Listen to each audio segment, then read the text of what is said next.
اللهم صل على سيدنا ومولانا محمد. السلام علیکم ورحمۃ اللہ وبرکاتہ۔ رب اشرح لی صدری ویسر لی امری واحلل عقدۃ من لسانی یفقہوا قولی۔ ربنا زدنا علما اللہم فقہنا فی الدین۔ اللہم ارنا الحق حقا وارزقنا اتباعہ وارنا الباطل باطلا وارزقنا اجتنابہ، آمین۔ سورہ البقرہ ہم پڑھ رہے ہیں اور آج ہم سورہ البقرہ کی آیت نمبر 33 کریں گے۔ ہم قصہ آدم شروع کر چکے تھے، جس میں ہمیں بتایا گیا کہ اللہ تعالیٰ نے فرشتوں کو پہلے یہ بتایا کہ میں زمین کے اوپر آدم کو بطور خلیفہ بنانے والا ہوں، جس میں فرشتوں نے کہا تھا کہ ہم آپ کی تسبیح بیان کرتے ہیں، آدم کو بنانے کی کیا ضرورت تھی، یہ زمین میں خون بہائے گا۔ یعنی جیسے پہلے جنات نے زمین میں خون اور فساد برپا کیا، اسی طرح یہ بھی کرے گا، جس پر اللہ سبحانہ و تعالیٰ نے فرمایا تھا کہ جو میں جانتا ہوں وہ تم نہیں جانتے۔ اس کا کیا مطلب تھا کہ میری جو انسانوں کو بنانے کی پروگرام ہے، اس میں سارے انسان فتنہ فساد نہیں کریں گے، بلکہ اس میں ابو بکر صدیق جیسے اور عمر رضی اللہ عنہ جیسے لوگ بھی ہوں گے۔ تو خیر اور شر تو ہمیشہ سے زمانے میں رہا ہی ہے اور رہے گا، لیکن دنیا میں صرف برے لوگ نہیں، اچھے لوگ بھی ہیں۔ بہرحال پھر اللہ تعالیٰ نے آدم علیہ السلام کو کچھ اسما سکھا دیے، جیسے کہ آپ کو بتایا تھا کہ مفسرین کے مطابق وہ تمام چیزوں کے نام تھے دنیا میں جو ہمارے لیے ضرورت ہوتی ہیں۔ اور آدم کو جو ہے وہ فرشتوں پر علم کی بنا پر ترجیح دی گئی۔ فرشتے صرف اتنا جانتے ہیں جتنا ان کو اللہ تعالیٰ نے بتایا ہوا ہے، لیکن انسان اپنی کوشش سے جتنا چاہے علم حاصل کر سکتا ہے۔ سو اللہ تعالیٰ نے آدم علیہ السلام کو چیزوں کے نام سکھائے، اور سکھانے کے بعد فرشتوں سے پوچھا کہ تم بھی مجھے ان چیزوں کے نام بتاؤ جو میں نے آدم کو سکھائے ہیں۔ تو انہوں نے کہا کہ ہمیں تو نہیں پتا، سبحانک لا علم لنا الا ما علمتنا، اللہ تعالیٰ ہمیں تو صرف اتنا پتہ ہے جتنا آپ نے ہمیں سکھایا ہے۔ قال یا آدم، اس کے بعد اللہ تعالیٰ آیت نمبر 23 میں فرماتے ہیں، اعوذ باللہ من الشیطان الرجیم، بسم اللہ الرحمن الرحیم۔ قال، فرمایا اللہ تعالیٰ نے، یا آدم، اے آدم، انبئہم، بتاؤ ان کو، سناؤ ان کو، بی اسمائہم، نام ان چیزوں کے۔ فلما، تو جب انبأہم، اس نے بتایا ان کو، یعنی بی اسمائہم، ان کے نام، یعنی سارے کے سارے نام فرشتوں کے سامنے آدم نے سنائے، اللہ کے سامنے اور فرشتوں کے سامنے۔ قال، فرمایا اللہ سبحانہ و تعالیٰ نے، علم، کیا میں نے نہیں، اقول، کہا تھا، لکم، تم کو، انی، بے شک میں، اعلم، میں جو جانتا ہوں، غیب السماواتی، غیب آسمانوں کے، والارضی، اور زمین کے، وَأَعْلَمُ، اور میں جانتا ہوں، ما تبدون، جو تم ظاہر کرتے ہو، وما، اور جو کنتم تکتمون، تم چھپاتے ہو۔ تو اللہ تعالیٰ نے فرمایا، اے آدم، تم انہیں ان اشیاء کے نام بتاؤ۔ پھر جب انہوں نے، یعنی آدم نے ان کو وہ نام بتائے، تو اللہ تعالیٰ نے فرمایا کہ کیا میں نے تم سے نہیں کہا تھا کہ میں جانتا ہوں آسمانوں اور زمین کی پوشیدہ چیزیں، اور جو تم چھپاتے اور ظاہر کرتے ہو وہ بھی میں جانتا ہوں۔ تو اس سے کیا پتہ چلتا ہے کہ اللہ تعالیٰ نے آدم علیہ السلام کو علم سیکھنا سکھایا پہلے، اور اس کے بعد ان کے اندر، انسان کے اندر اللہ نے یہ صلاحیت رکھ دی کہ وہ جتنا چاہے علم سیکھ سکتا ہے۔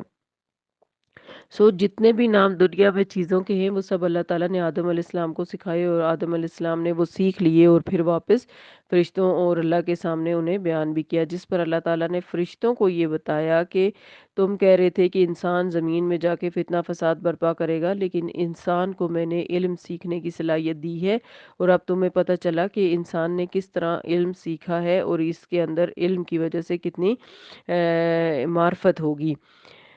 وَإِذْ، اور جب قُلْنَا، کہا ہم نے، لِلْمَلَائِکَةِ، تسجدوا، فرشتوں سے، کہ اسجدوا، سجدہ کرو، اسجدوا، سجدہ کرو، لی آدم، آدم کو، فسجدوا، تو ان سب نے سجدہ کیا، الا، سوائے ابلیس، ابلیس کے، ابا، اس نے انکار کر دیا، واستکبر، اور تکبر کیا، وکانا، اور وہ ہو گیا، من الکافرین، کافروں میں سے۔